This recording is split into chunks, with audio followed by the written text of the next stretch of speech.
Yesterday, the Minister of Power, Adebayo Adelabu, said that most state governments and stakeholders underestimate the capacity required to have regulatory authorities in 36 states plus the FCT.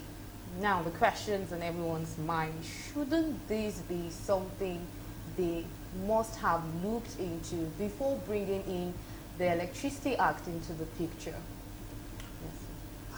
No. Okay. And yes. Okay. Okay. Let me start with no. Okay. The omnibus legislation, which is the Electricity Sector Act of 2005, actually had laid out a plan, also some of these things. You cannot have a deregulated power system without a strong regulatory arm. And so that was why NERC was created. Okay? Now, and unfortunately, we've seen all that has happened between 2005 and now. It's like the system is headed nowhere, okay? And with increasing clamor to decentralize the power generation systems, has come a need for the federal government also to now look at it. The Power Sector Reform Act did not only try to unbottle this under a general framework, but now that seems to have failed, and the government is having another look at the sector in terms of how do you now probably even further create smaller units for the states to govern. Because if a state government, for instance, a state like Lagos, for instance, can have some kind of regulatory control over those ones that operate in this place, then the chances are that it will not have to, for instance, Ibadan now cuts across so many states, Benin covers so many states. You know, they want to now more or less like restrict each of these operations to different states. And that was why that power something was kind of amended. Now, the amendment now suddenly opened up new opportunities for the states. The states want to now start generating and distributing their own power. And now that amendment now says, okay, you must have your own regulatory capacity, because you can't have the systems in place without having a regulator that will interface between the consumers and the producers. And suddenly there's discovering new problems cropping up. So, to the other part of the question, why I say yes, they could not have seen that would come up, because at the time it was unbundled. It was not unbundled along state lines, but along functional utility lines like generation, transmission, and distribution. But now they are looking at geographical unbundling. So that has created the need for the states now to have their own regulatory systems. And because of that now, some states have been asked to go ahead. In fact, some states had already applied for licenses, and those states are now finding, some problems are now cropping up. So it's like learning as you walk. To be clear, this is an uncharted territory for Nigeria. We inherited a single system from, whether you're talking of ECN to NEPA to PHCN, it was a single highly regulated system. But now the process of transitioning has been a bit very, very problematic, because the way the architecture was designed was such that to break them into bits was going to create that kind of problem. That was why the federal government, even when they created all of those DISCOs and Transisco and the other ones, they were very careful in retaining the transmission company, because there's no way you can hand it over to, because of the way it was configured. So now it's like saying, wait a minute, we desire to move to this micro systems, but let's learn from it. And now they're saying, let's do it at the level of states, and we start with some kind of pilot states before we can now see whether it will work for the whole. So I think it's a question of just being humble to say, sorry, we have so much to learn, and we cannot afford not to learn the critical lessons going forward. All right, so let's have Mr. Victor's view on it. Well, I think it's a good decision, but I will apportion blame to them that they didn't do a holistic work from the beginning, because if you want to tinker with a critical set of our lives, power is very essential. Why there's so much unemployment today is because of power. Companies are running away. In Tanzania, about two weeks ago, they shut down 2 power plants because the level and the amount of power they are generating is too much. So they have to shut down 2 power plants. That is a small country. We are a country of 200 million people. We are generating just 3,500 megawatts. No, don't mind the government propaganda that we tell you that we are generating 6,000 megawatts. We don't generate that, because if we are generating as much as that, we will see it. When you go around in the night, you see everywhere darkness. Now, the critical sector, or a sector in the power sector, which is transmission, they never talked about it. Why power generation, transmission, and distribution have become a very big problem in this country is because it has been under the control of the federal government. If you unbundle the other sector, you don't unbundle the transmission, you are going nowhere, because the transmission is the backbone. I may decide to generate here, I feed it onto the national grid. By the time they want to transmit, I that labor to generate it, they may not transmit to me. That is the biggest problem. So if they want to do a holistic work, a work that will benefit all Nigeria, they have to tinker with the transmission. Every state should generate, have their own transmission line. This bogus transmission line that cross across Nigeria. You generate in the Delta state, they take it to the north, they distribute there, their labor will not get it. If we don't do that, we are going nowhere. So they should do a complete work at this time when they want to come up with a new electricity act to empower the state. You generate, you transmit within your state, and distribute within your state. If not, we will go nowhere. Because, as I've said before, I can labor as a state to generate and compare to feed it onto the national grid. They transmit. They may decide not to transmit to me that generated it, because it's on the national grid. Are you following now? Those have high tension wires. So they have to take that into cognizance. It's a good thing that they have realized their mistake now and they have suspended it. But my advice here, if they are listening to me, I know they are listening because they have their media people, they appoint all over the places. So they are hearing now. If they want to do a good job that will make all Nigeria to be happy, let them dismantle the transmission system. This bogus military transmission system will never allow Nigeria to get electricity. Okay. So, however, some key stakeholders in the power sector faulted the minister's announcement, and reacting to the statement, they said that it is a total breach of the legislation that the Electricity Act 2023 was an act of parliament which clearly transfers regulatory functions to states, which means that neither Nigerian Electricity Regulatory Commission nor the minister possesses the power to determine which state to domicile regulatory function. That is the problem. That's Nigerian splitting of hairs. No, Nigerians will love legalism. Now the law says today there is a transmission company of Nigeria, TCN. Okay? The law says you should unbundle. Okay? Sorry. Look at the argument. They are saying today the law still vests transmission in the hands of, and the government is saying we want to move to full implementation of the law, but because we must implement the law fully, we need to learn, otherwise we will run into it wrongly. That's the problem. Today, it's not, we're not even talking of government or individuals. Individuals can even run power entities, okay?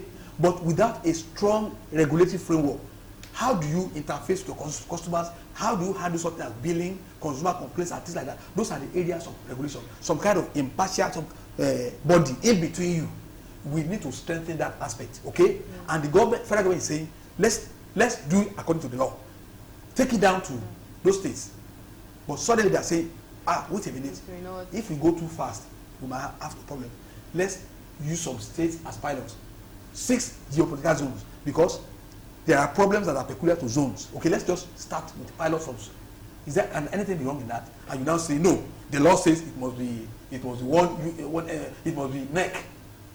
If the law says that, is it not an instrument of decision that can also go to National Assembly for amendment? So if those main business, they should be worried that even now we are still talking about how to break down these entities. For me, I don't care if we have 5, 6 operators in Lagos with one strong regulator.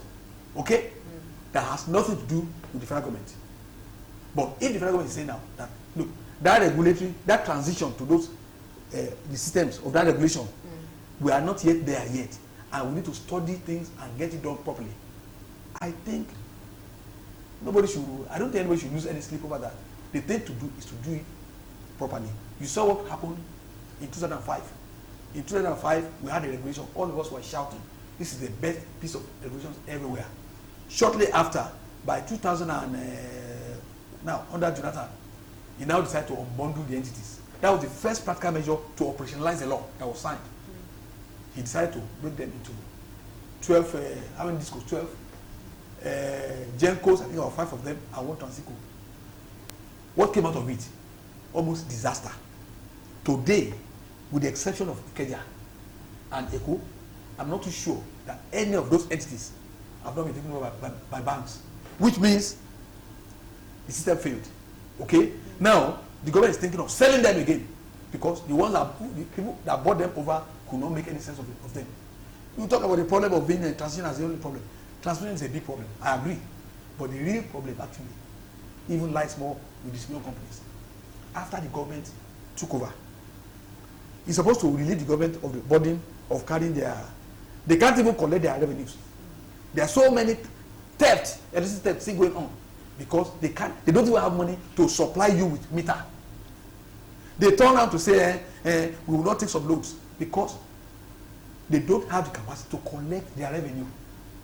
At the end of the day, the bulk trader, MBET, is being owed billions of naira because they couldn't, and that hampers their own cash flow. Those ones can pay the gas suppliers, and then of course, those ones, the federal government can pay the generation companies. You now have a chaos in the system. Why don't we have these smaller ones? Let's learn. I understand people are angry and hungry for change. But for me, Nigeria, we've experimented for so long now that we should be far more deliberate the way we do things. Look, the problem of our sector is not even peculiar. South Africa here is also going through that kind of thing. Incidentally, you talk about Tanzania, I laugh.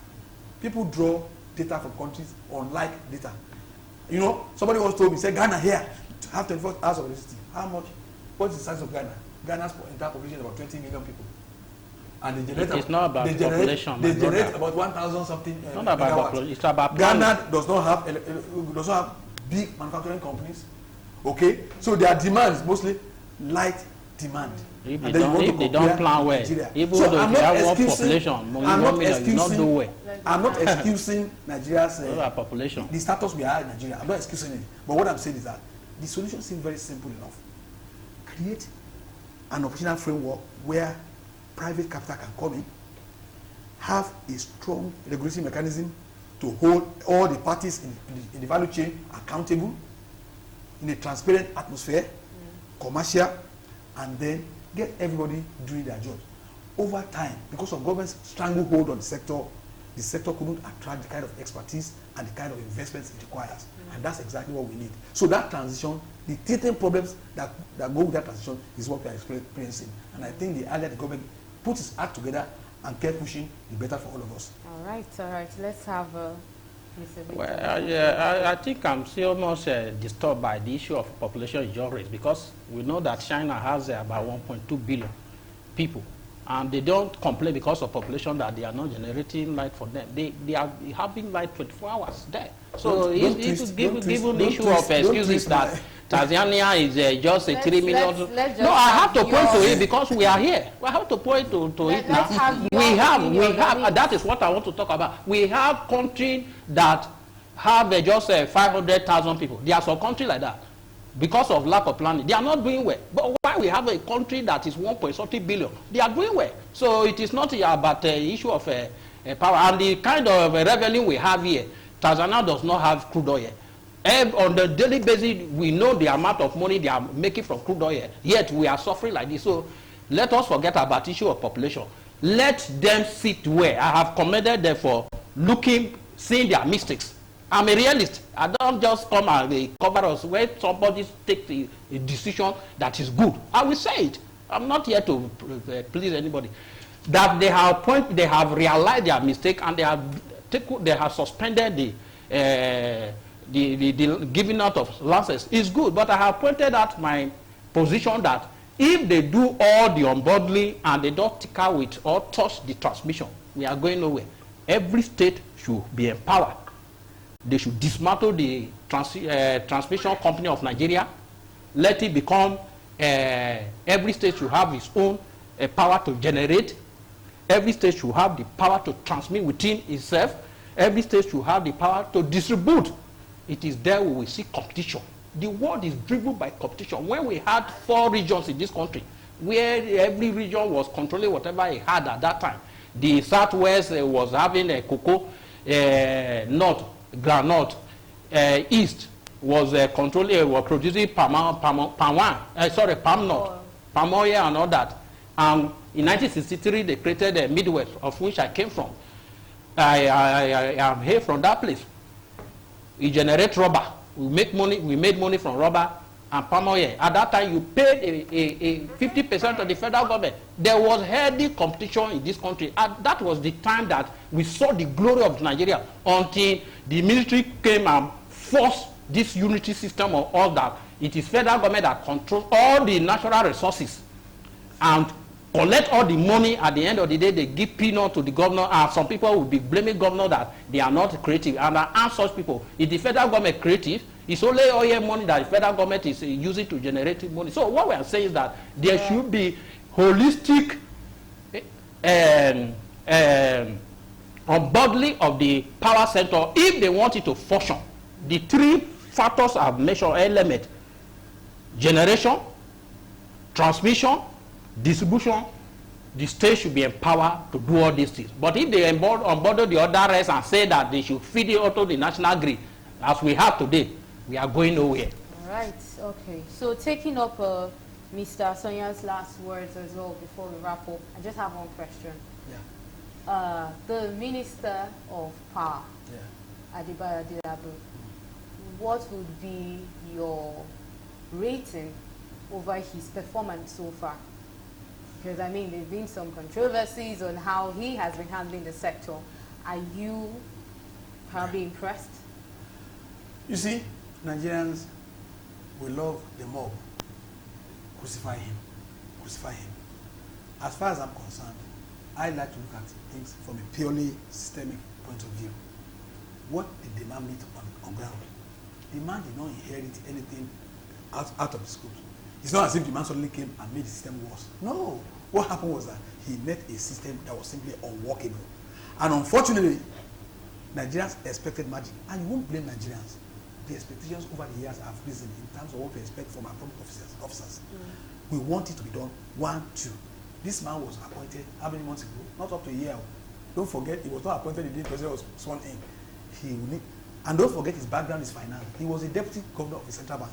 He needed to first and foremost sit down, call his men, and try to understand the system, and then begin now to chart a way forward. Now, if you are unlike me, that think even a day is more than enough to judge him, you are okay. I don't have any problem with that. My own is, I'm looking forward to a far more intellectual approach to solving the problem than this our usual resort to the mob thing. Sack the man, because even if you sack 10 men today, the man that you are going to bring in will also need time to understand the system. Don't forget, we had a law in this country, the driving law, which is 2005 law. How many ambitions have we had since then? Several ambitions. Somehow along the line, the problem has always been the inability of players to sit down and properly look at this law and how this law will actually engender some of the things that we expect to happen in the power sector. And because we have not done that, we are where we are today. My expectation is that whoever will be, if this man has learned any lesson, because I'm not going to score him a positive. If he has learned any lesson, is that the past 1 year is that the country cannot go on the way it's going, which means a new systems of thinking, a new thinkers we brought in to chart a way forward. If that satisfies your yes. I think I've got. I don't know whether I can say something. Okay, so quickly. Yes, I will score him as a failure. Yes, no matter anybody will say, you come to a system. Failure. The first thing, yes, the first thing is to the first thing. No. That is my perception. And it's not only my perception, all Nigeria, all majority of Nigeria. You came to a system. The next thing you are saying is because Nigeria were only turning their refrigerator down, that we are abusing it. What is the purpose of having refrigerator? Is it not to turn it on to freeze your foodstuff in the freeze? Is it only Nigeria that do that? Then secondly, you are increasing tariff. You have not compared the distribution company to give us meter. We pay more than what we are generating, what we are consuming in Nigeria, whether you consume or not. At the end of the month, they slap you with a high rate. That is not how it is done in other countries. So I would have expected it to ensure that all Nigerians are meter. If we are meter and I'm paying for what I'm consuming, I will not complain. But in a situation you are not even using this thing, at the end of the day, they bring 50,000, 100,000. Then you are the one providing your own pole. You are the one providing your own wire. You are the one buying transformer. In this country, it is only in Nigeria it happens, and the man has the temerity to say that Nigeria, we are turning down their generator, abusing light. I don't think that one is a good statement. All right, and with that, we wrap up the episode for today. Thank you so much, Mr. Victor Anya, and thank you so much, Mr. Sonia Oni, for being here. Thank you so much for the discussion, and thank you so much to all our viewers out there that were part of this program. My name is Menwarangi Mazaka. Do keep it updated at the same time, same station here in Galaxy TV for more interesting conversations every Saturday by 1 p.m. As for now, goodbye.